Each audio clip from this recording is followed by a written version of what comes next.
OVFL varsity wildcard playoff action.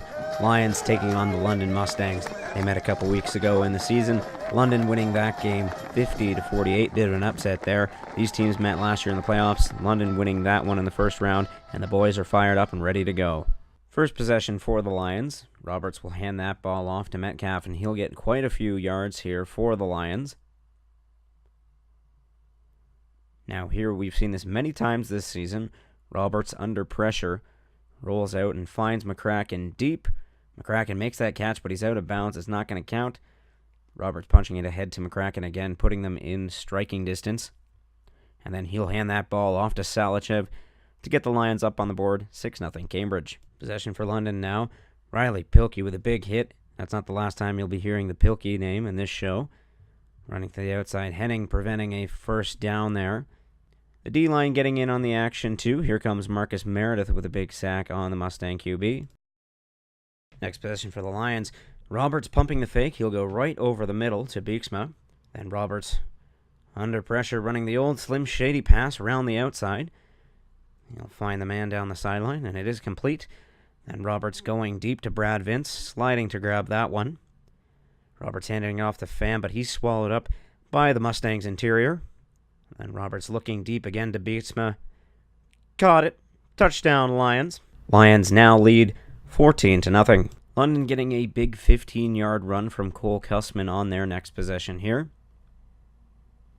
Though that possession would not last long, Pilkey getting in there, hitting that QB. Hassan Berry picks that ball up and runs that one ahead a few yards, the big man. And then Roberts with a handoff to McCracken.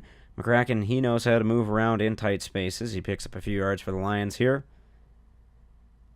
And Salichev will take the toss and run that one into the end zone. Cambridge now leading 21-0.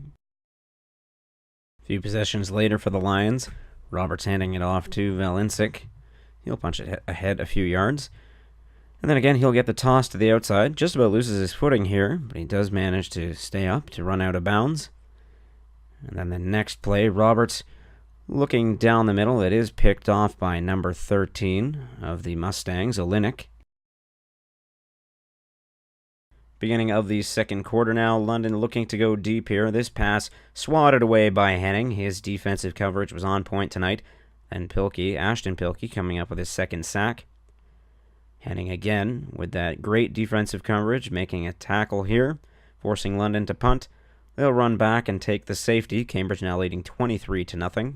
On London's next possession, they'll give the ball to Kussman. He'll punch it ahead 20 yards here. One of the very few Mustangs who was able to do much against a dominant Lions team this night. And then Pilkey does complete the hat trick on the sacks, as you can see. London now punting to Cambridge. McCracken back to take this one. He does whiff it a little bit and takes a huge hit as a result. Knocks his bucket right off, but he appears fired up about it. Roberts going deep to Jesperson. Diving catch. That is complete. And then the handoff to Metcalf. Metcalf will run this into the inside, then to the outside, back to the outside. He could go all the way. Touchdown, Lions. 30-0. After a big punt return by McCracken a few plays ago that was called back due to a block in the back, he'll get another chance to do so. As we said, the wily McCracken, he's one to move around in tight spaces. Let's call him the Energizer Bunny. Look at this guy go. He just keeps going and going and going. Finally, 3 Mustangs bring him down here just short of the end zone. Valensic punching that ball in right at the end of the first half. Cambridge leading 37-0 at the half. Petropoulaskas brought down by all kinds of pressure from the Lions D here. Downey picking up the sack. The defense firing on all cylinders. Though sometimes the other team is allowed to make a play here, as you can see number 11 Munt doing so. And then an interesting series of events here. This ball goes downfield. Henning breaking up the pass, but before it hits the ground, Cross dives and picks it up. That is an interception for Cambridge. As we mentioned, Munt, the running back, was one of the standouts for the Mustangs tonight. He'll get away from the pack here, but not for long. 3 Lions chasing him down. Ben Cross is the one that gets there and gets credited with the tackle.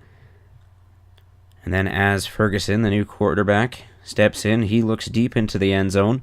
Though on the coverage is Pilkey, breaking that one up.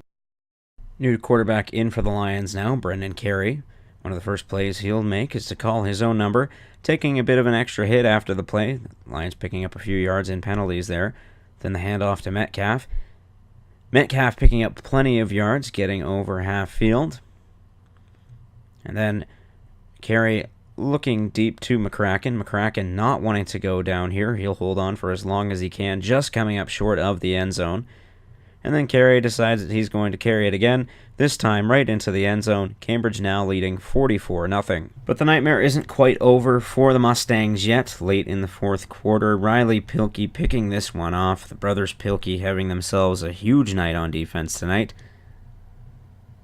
And then Carey handing that one off to Salichev. He'll get some good blocking to get a run to the outside here and pick up a few yards. And then Kevin Pham, he'll run this one into the end zone after shrugging off a big hit. Lions now leading 51-0. Late in the fourth quarter, Gibner now running the ball to the outside. It does get punched out of his hands, and it's picked up by London on the fumble recovery. Although the very next play, London throws the ball. It's picked off by Devin Keeling, which sets up another run for Gibner. Redemption, thy name is Gibner. Gibner finally able to find the end zone after that mishap to only 2 plays ago. Lions pulling off one of the most dominant OV victories in program history, winning by a final score of 58-0, and making history in doing so. They are the first ever varsity OVFL Lions team to win a playoff game. And as you can see here, they are a proud bunch, and rightfully so. And we were able to get a word with a few of them here. Eric, lots of big plays on that offensive line. Big win for this team tonight. Tell us, how did you see the field from the O-line tonight? Well, we only had 5 guys on the O-line tonight. We were short. We had an injury on one of our backups, so I mean, everybody for sure played really hard, and that was probably the deciding factor. We just had more gut than the other guys did. Well, yeah, you definitely, at no point could you tell that you guys were short-handed on the line. No. You played a good, solid game. I mean, I wouldn't say till fourth quarter when we started to get tired that you could actually tell, but there was only 5 of us that were home late. And I think at times where, maybe the coverage on the O-line may have been a little lapsed, you had James Roberts back there. He's pretty good under pressure. He's able to run to the outside and even on his off foot get that ball off.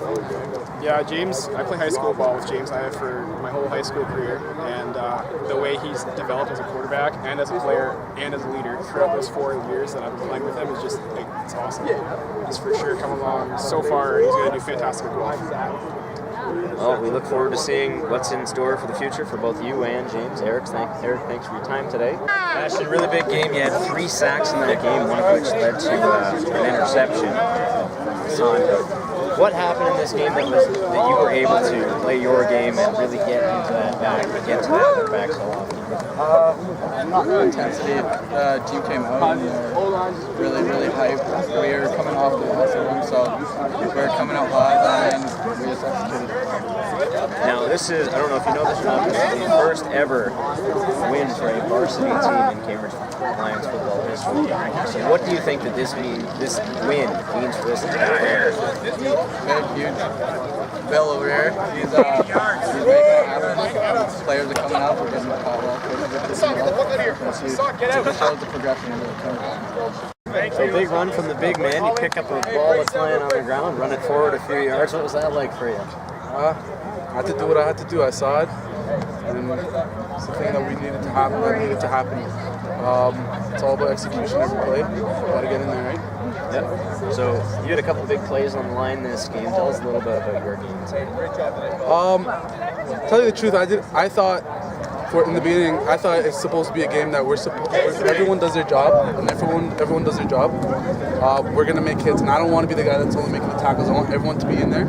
So I'm doing my job, and someone else will make the hits. That's what I like.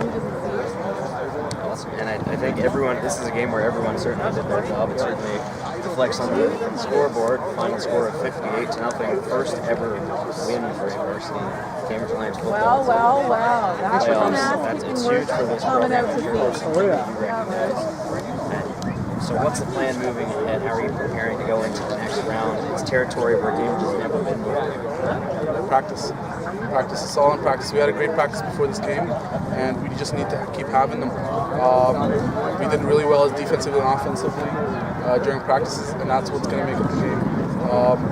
If we have one of our best practices, we're going to win. Hands down, we're going to win.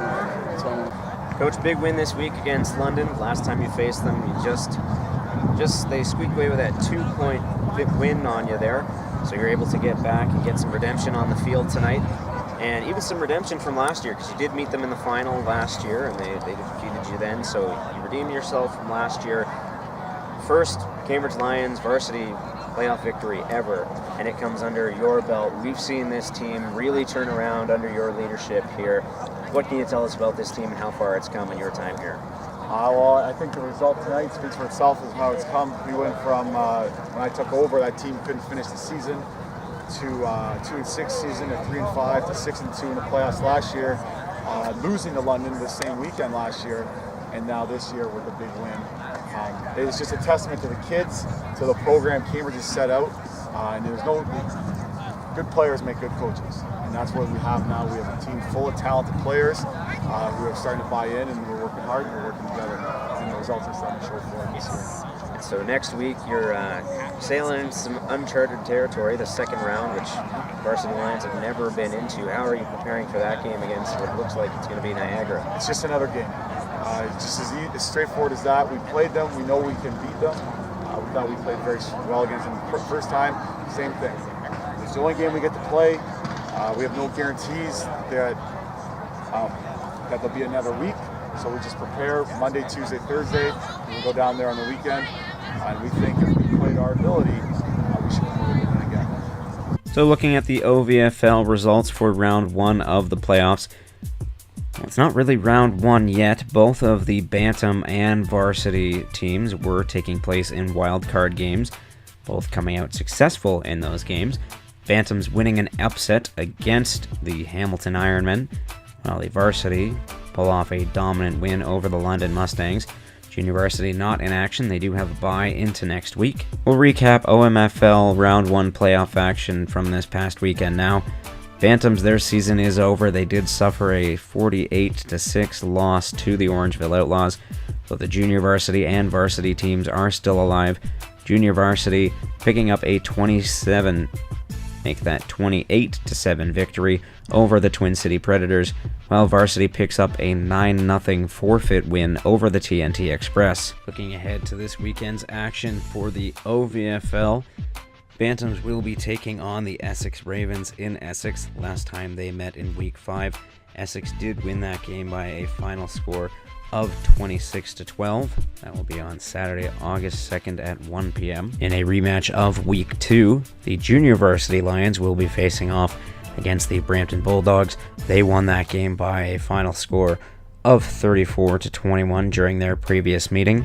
That game will be taking place on Friday, August 1st at 8 p.m. at home. That is our only home game for the weekend, so you'll certainly want to be there. It's sure to be a good game. And varsities will be making the trip to Niagara on Monday, August 4th at 8 p.m.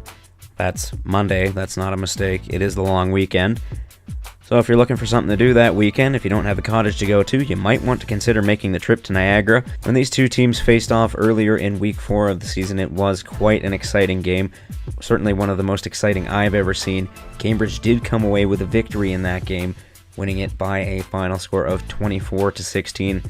So these are sure to be some great games, folks. If you can make the trips, definitely go out and cheer on the Lions this weekend. OMFL Championship Weekend, in which both the junior varsity and varsity Cambridge Lions have qualified. Both games will be taking place on Sunday, August 3rd. Junior varsities taking place at 11:30 a.m. Varsities kicking off at 2 p.m. Now, these teams have all met during the regular season. Junior varsity, the only loss that they suffered the entire season came at the hands of the Orangeville Outlaws. They lost that game by a final score of 39-7. While varsity met Orangeville twice during the regular season. The first contest they won by a final score of 19-16, and the second contest they won by a final score of 36-6. So, junior varsity and varsity teams, you've got your work cut out for you this weekend. Both big games. And come on, go out there and avenge the loss of those Bantams to the Orangeville Outlaws and bring home the hardware for the Cambridge Lions. Good luck this weekend, guys. So that'll do it for this episode of The Lions Roar. Thank you for tuning in and bearing with us these last few weeks while the episodes haven't been as exciting. Hopefully this one has a little more action for you and enjoy it. Hopefully we see you out at the Jake on Friday, and if you can, remember to make those trips to cheer on our teams away from home. Once again, thanks for tuning in, and we'll see you next week. Hopefully we'll have some champions to report to you.